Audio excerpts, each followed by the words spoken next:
আসসালামু আলাইকুম প্রিয় বাইক লাভার ভাই ও বোনেরা। গত কয়েকদিন শুনতেছি সরকারি কর দিতে হবে, সরকারের কর দিতে হবে। তাইলে যে আমরা প্রতি বছর বছর 2035 টাকা করে দিই, এরকম একটা কাগজ নেই ব্যাংক থেকে। এটা কি এটা কি ট্যাক্স না? তারপর যখন নতুন গাড়ি কিনতে যাই, সরকারি গাড়ি গাড়ি কিনতে যাই মোটরসাইকেল, তখন দেশে 14,000 টাকা নেয়, 2 বছরের জন্য 14,000 টাকা নেয়।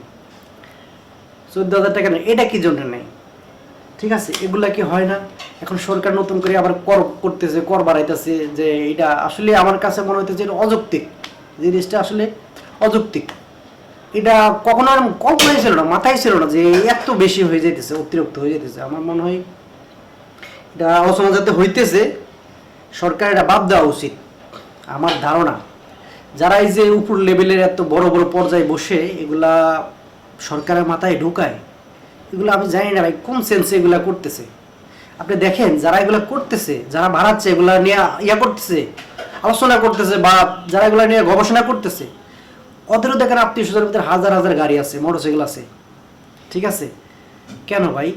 হেরোই দেখেন যে আপনার নামে কি গালাগালি করতেছে, আপনার বকাবকি করতেছে, বা ওদের কাছে এটা পছন্দ হয় না। আপনার দলের নেতা কর্মী সবারই গাড়ি ঘোড়া আছে, সবাই তো আপনার তেল তো বাংলাদেশে কেউ ফ্রি দিয়ে চালাচ্ছে না, সবাই তেল কিনে নিজের পকেটের টাকা দিয়ে তেল কিনে গাড়ি চালাচ্ছে রাস্তায়।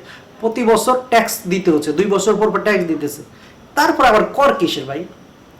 বাইকটা তো মানুষ শখের জিনিস, ইয়াং ছেলেদের ইমোশন। বাইকটা হলো শখের জিনিস। দেখেন, বাইকটা হলো জ্যাম এড়িয়ে চলার জন্য, বা খুব সহজে সংক্ষেপে যাওয়ার জন্য, বা অল্প সময়তে পৌঁছানোর জন্য হচ্ছে বাইকটা, তাই না? এই বাইক দিয়ে দেখেন এখন হাজারো মানুষ রাইড শেয়ার করতেছে, কেউ খাবার ডেলিভারি দিচ্ছে, কত রকম কিছু করতেছে। এরা কি ভাই খুব পয়সা লোক? এরা খুব পয়সা লোক না। এরা যে মাস শেষে, বছর শেষে আপনার টাকাটা দিবে, কইতে দিবে? এরা এরা কত টাকা ইনকাম করে যে আপনার জুলুম করে এদের নতুন করে একটা কর সাফাই দিতেছেন? এটা আমার কাছে মনে হয় যে অযৌক্তিক, সম্পূর্ণ অযৌক্তিক। এটা দ্রুত আপনারা বন্ধ করেন, এই জিনিসটা করেন না। আপনাদের কাছে দোহাই লাগে, এই যেটা আপনি করেন না, করলে একটা বাইকের উপর খুব একটা প্রেশার পড়ে যাবে।